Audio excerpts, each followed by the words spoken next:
শাকিল, তুমি আজকে খালুর বাসায় যেভাবে মুখ করেছিলে তাতে দেখে না স্পষ্টভাবে বোঝা যাচ্ছিল তুমি নিজের ইচ্ছে সেখানে যাও। আমি না তোমার কথা শুনে আশ্চর্য হয়ে যাচ্ছি। মানে তোমার খালুকে দেখতে যাওয়ার আগে আমি আমার বাবাকে দেখতে গেলাম।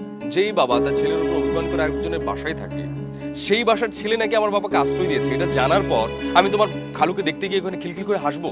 কি অদ্ভুত, তোমাকে হাসতে কে বলেছে? তাহলে রুগী দেখতে গিয়ে মানুষ কি করে? জোকস বলে, কবিতা পাঠ করে। তুমি এত অ্যাগ্রেসিভ কথা কেন বলছো? খুব ভালো করেছো। আর আমি একটা সিদ্ধান্ত নিয়েছি, আমরা এখন থেকে কেউ কারো ব্যাপারে নাক গলাবো না। এটা কেমন কথা শাকিল? এইটা খুব সিম্পল কথা। মানে ওই যে দূরত্ব বলে একটা শব্দ আছে, যেটা তোমার আর আমার মাঝে অলরেডি তৈরি হয়েছে। শাকিল দেখো, এটা কোনো কথা হতে পারে না। ডলি একটা বাচ্চা মানুষ, একটা ভুল করেছে। ব্যাস, তোমার মুখ থেকে আর মানে একটা কথাও এই ধরনের কথা শুনতে যাচ্ছি। মানে দেখো, মন মেজাজ এমনিতেই ভালো নেই, আর এমনিতেও এখানে আমি খুব একটা আসি না। মানে এখন যখন এসেছি, মানে এই বকবক করেই যাবে নাকি আমি চলে যাবো? এটা কি বলবো? বাড়িটা কি তোমার একার, নাকি তুমি যেখানে যাবে সেখানে অন্য কেউ যেতে পারবে না, এমন কোনো শর্ত আছে? না, কোনো শর্ত নেই, কিন্তু তুমি গেলে আমার জন্য খুব ভালো হয়। প্লিজ যাও। শাকিল, তোমার ব্যবহার কিন্তু দিন দিন অনেক খারাপ হয়ে যাচ্ছে। মানে আরেকটু খারাপ হলে কি করবে? বাড়ি থেকে বের করে দেবে? মানে তুমি এভাবে কথা বলছো কেন? সবসময় ওভারথিংক কেন করো? ওভার থিঙ্কিং এতদিন তুমি করেছো, আমি সহ্য করেছি, এখন একটু দেখো কেমন লাগে। ও, তো তুমি কি আমাকে শাস্তি দিচ্ছ? কোনো ধরনের শাস্তি? তুমি আর তোমার বোন মিলে যে অপরাধ করেছো, সেই শাস্তি এই পৃথিবীতে আছে বলে তো আমার মনে হয় না। ও মাই গড, মানে এত বড় অপরাধ করে ফেলেছি আমরা। আর তোমার বাবা যে বাইরের একটা মেয়ের সামনে আমাকে ইনসাল্ট করলো আর ওই মেয়েটা সেটা দেখলো, সেটার কোনো দোষ নেই, সেটা নিয়ে কিছু বলবে না? না, নেই। আমরা বাবাকে যে অপমান করেছি, সেটার এগেনস্টে বাবা যদি জনসমক্ষে তোমাদেরকে 100 কোটি বার অপমান করে, সেটা সমান হবে। বাবা, নিজের বাবাকে তো একদম মাথায় তুলে রাখলে, আর আমার কোনো দাম নেই তোমার কাছে, তাই তো? বাবাকে মাথায় তোলার কথা বলছো, সেটা আমার উচিত ছিল অনেক আগেই তোলা। আর তোমার দামের কথা বলছো তো, সেটাও তোমাকে অনেক আগেই বোঝানো উচিত ছিল যে তোমারও দাম নেই। মুখ সামলে কথা বলো শাকিল, তুমি মনে হয় ভুলে যাচ্ছ তুমি কাকে কি বলছো। আমি মোটেও ভুলছি না, আমি কাকে কি বলছি আমি খুব ভালো করেই জানি।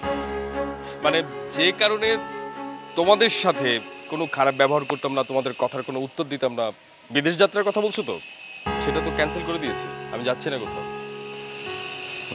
আর তোমাদেরকেও তোয়াজ করে চলার প্রয়োজন বোধ মনে করছি না।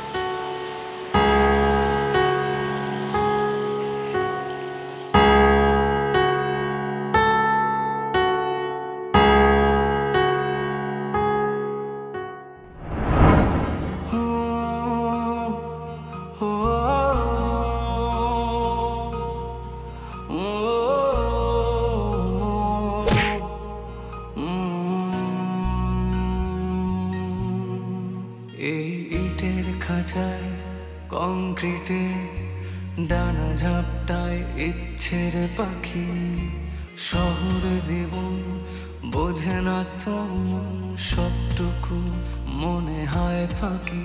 এখানে স্বপ্ন ভাঙার কান্না কেউ শুনেও যেন শোনে না, তাই বুকে ব্যথা কালশিটে চোখে শুধু জল ছবি আঁকি। সবটুকু মনে হয় ফাঁকি। বন্ধ মনের অন্ধকারে মুছে না তো কালো, সব কিছু মনে হয় জোনাকির আলো।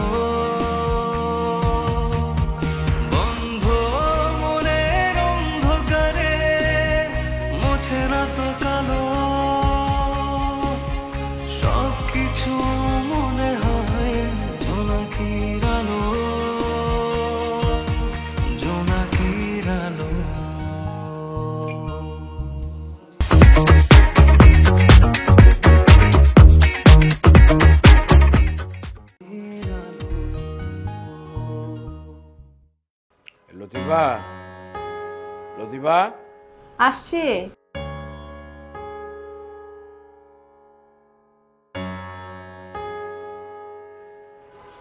বসো। কি বলবো বলো। তোমার ছেলে যেদের বসে যা করছে, কিন্তু পুরো পরিবারকে একটা বিপদের মধ্যে ফেলে দেবে। কিসের বিপদ? কিসের বিপদ তুমি বুঝতে পারতেছো না? একটা মেয়ে তার জন্যে সুইসাইডের অ্যাটেম্প করছে। এখন পরবর্তী ঘটনা কি ঘটে সেটা না বুঝে তার সান্ত্বনা টান্তনা দেওয়া, এই সমস্ত করা, এটা তো দরকার আছে। তাহলে তো একটা ভয়াবহ বিপদের মধ্যে পড়তে যাচ্ছি আমরা। আচ্ছা, তুমি বুঝতে পারছো না কেন? ও যদি এখন শিলাকে দেখতে যায় তাহলে ওদের বাড়ির লোকেরা তো ওকে অপমান করবে। আরে অপমান করবে, অপমান না হয় একটু করলো, তাতে কি অসুবিধা হলো? বিষয়টা তো একটা সুরাহা করতে হবে। দেখো, তোমার অপমান সহ্য করার অভ্যাস আছে, তুমি অপমান হজম করতে পারো, কিন্তু তাই বলে জাহিদকেও অপমান হজম করতে হবে? এই আমার অপমান সহ্য করার অভ্যাস আছে মানে তুমি কি বলতে চাও? হ্যাঁ, আমার কি মান সম্মান নাই? ও, এখন আমি বুঝতে পারছি। ওই যে কায়েস, আমি দারোয়ানের চাকরি করছিলাম, আমাকে চট দিছিল, সেটা আমি হজম করছিলাম, সেই কারণে বলতেছি তো। আরে আমি ওইটা কেন সহ্য করছিলাম? ওটা তো আমার ছেলের চিকিৎসা খরচ জোগানোর জন্য আমি ওই কষ্ট মেনে নিয়েছিলাম, সে অপমান সহ্য করছিলাম। আচ্ছা ঠিক আছে ঠিক আছে, মানে তুমি এরকম উত্তেজিত হও না, শরীর খারাপ করবে তো তোমার। চা করে আনবো তোমার জন্য একটু? না, কিছু করতে হবে না। আমি জাহিদরে ওই বাড়িতে যেতে মানা করছি, তার মানে এই না যে সে খোঁজ খবরও রাখবে না। খোঁজ খবর রাখা উচিত ছিল তার।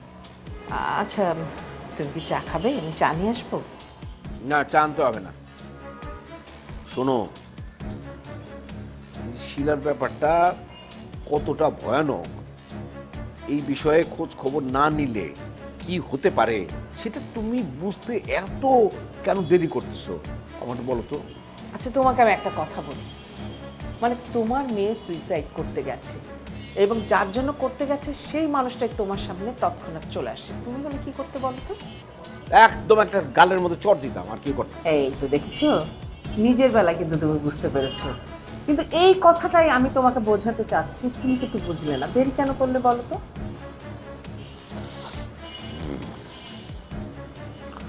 আচ্ছা ঠিক আছে, শিলাকে বোঝাতে হবে, জাহিদকে একটু নতজানি হয়ে হলেও সেই বাড়িতে যাইতে হবে। আচ্ছা ঠিক আছে, যাবে, হয় জাহিদ যাবে, না হলে শিলা আসবে, কোনো সমস্যা নেই। এখন মাথা ঠান্ডা করো। হ্যাঁ, শিলার সাথে জাহিদের বিয়ে দিতে হবে। আর শিলার মা জ্যোতির জন্য যে ছেলেটা দেখছে তার সাথে জ্যোতির বিয়ের বন্দোবস্ত করতে হবে, যেটা যত তাড়াতাড়ি হয় তত ভালো। আচ্ছা ঠিক আছে। তো এখন আনো, তুমি চা নিয়ে আসো। আর মুড়ি আছে নাকি বাড়িতে? হ্যাঁ আছে তো। একটু মুড়িও নিয়ে এসো। যাও। আচ্ছা আনছি।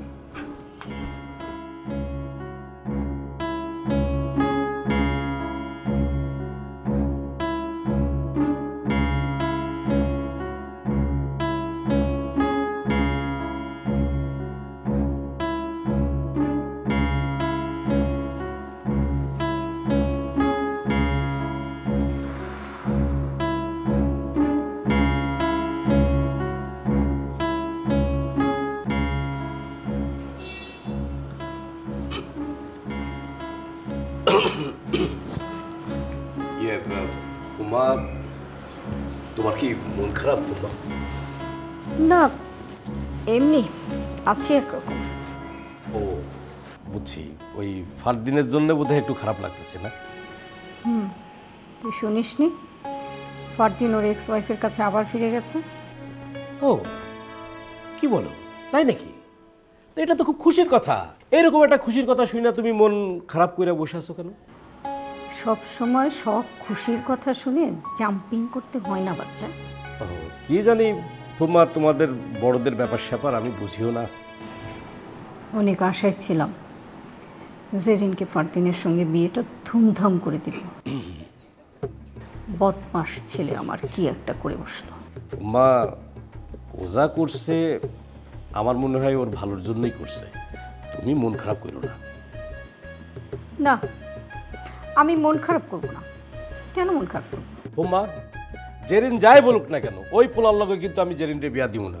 শোনো, তুমি আর কয়েকটা দিন একটু অসুস্থতার ভালো করে পড়ে থাকো, ঠিক আছে? অসুস্থতার ভান ধরে পড়ে থাকতে থাকতে আমি আবার ঠিক মতো অসুস্থই হয়ে যাই কিনা সেটাই দেখ। ও ফুমা, ওই যে আব্বা ফোন করছিল বুঝছো, তোমার কথা জিগাইলো আমি কইলাম যে ফুম্মা একটু অসুস্থ আছে। ভালো করছিস। আমি এখন ফোনে কারোর সঙ্গে কথা বলতে চাই না, ফারদিনের সাথে তো একদম না। ফুম্মা, ফারদিন কিন্তু কাজটা একেবারে খারাপ করে নাই, মানে আমি বলতে চাইতেছিলাম যে আসলে জেরিনের লগে কিন্তু ফারদিনের এত মানাইতো না, বুঝছো? তার মানে তুই কি আমার ফারদিনকে ফালতু ছেলে ভাবছিস? না না না না না না, ফালতু ভাবি নাই, মানে আমি যেটা কইতে চাইতেছি, ধরো আমগো জেরিন জেরিন বিদেশে লেখাপড়া করছে, অনেক ভালো লেখাপড়া করছে, দেশে আসছে, কিছু একটা করব, ভালো কিছু করব।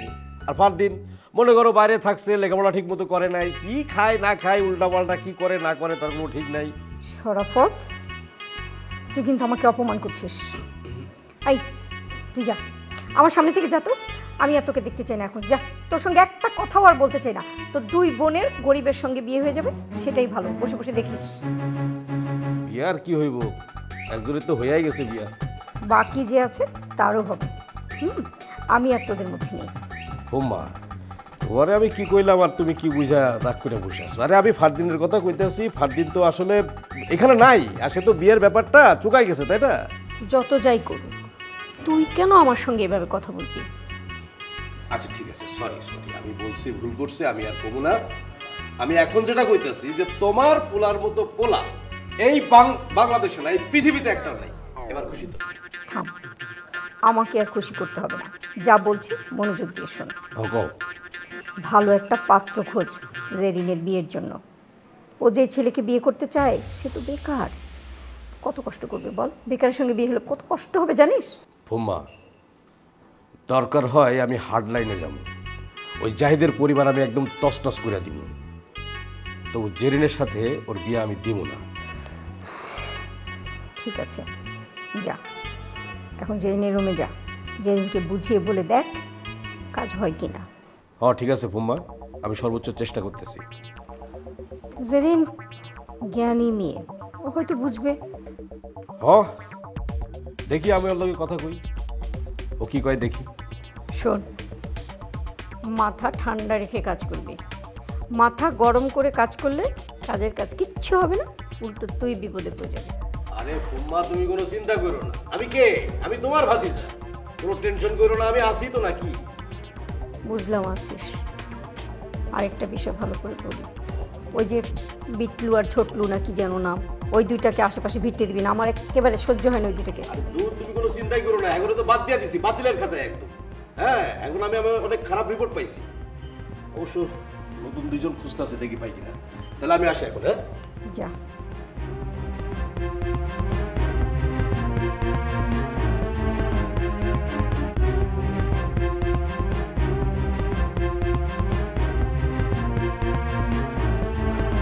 নাও ধরো তোমার চা আর এই যে মুড়ি। জানো লতিফা, ছোটবেলায় আমরা ভাই বোনরা ওই এক মুঠ করে মুড়ি খেয়ে পানি খেয়ে নিতাম, তারপরে সারাদিন ওইভাবেই কেটে যেত। বাবা বিকালবেলা বাজার সদাই করে বাড়িতে ফিরলে তারপরে রান্না বান্না হইতো, মাঝখানে যখন আবার ক্ষুধা লাগতো তখন আবার ওই এক মুঠ করে মুড়ি খেয়ে নিতাম সব। আর তুমি সেই মুড়ির ভাগটা তোমার ভাই বোনদেরকে দিয়ে দিতে, তাই তো? হ্যাঁ, আমার ওই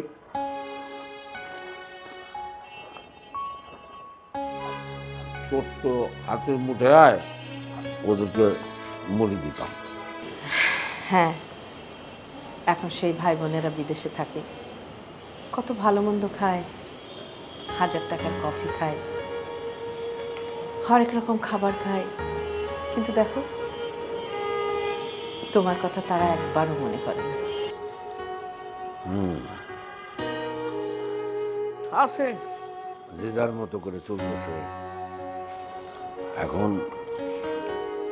যে হাত দিয়ে ওদেরকে মুড়ি দিতাম সেই হাতটা মাটির উপরে আছে না মাটির নিচে চলে গেছে সেই খবরটা তো ওরা রাখে না।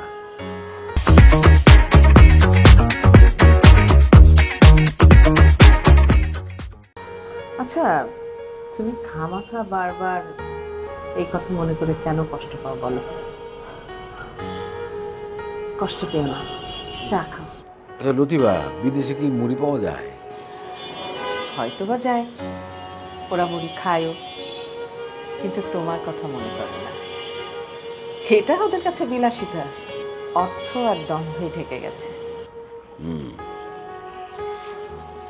স্নেহ, ভালোবাসা সমস্ত কিছু একসময় ছাপিয়ে যায় স্বার্থের কারণে। স্বার্থের মেঘ সবকিছু আচ্ছন্ন করে দেয়। আচ্ছা, যারা তোমাকে মনে করে না তাদের কথা মনে করে কেন বারবার কষ্ট পাও বলতো? তুমি চা খাও, মুড়ি খাও, সেটা দেখতেই আমার ভালো লাগবে। ঠিক আছে, সেগুলো ঠিকই আছে, কিন্তু তুমি জাহিদরে একটু বলবা ওদের বাসায় যেতে দরকার আছে। আচ্ছা ঠিক আছে, আমি বলবো। হলো তোমার?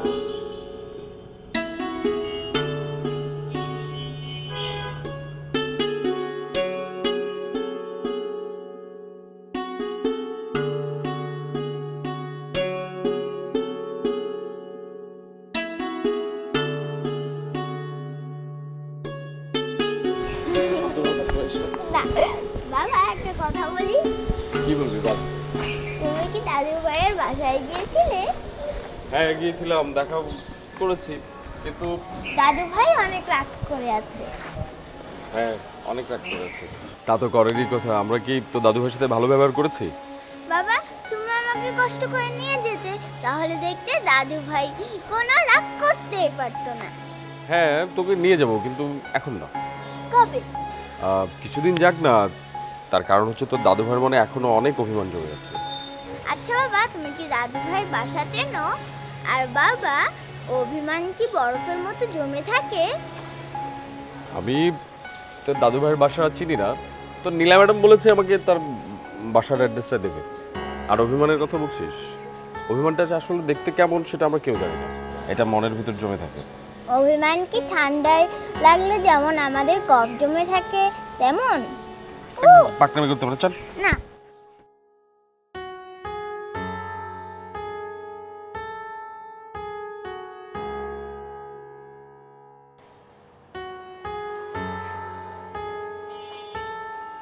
এই যে হুনসুন, কই আপনি?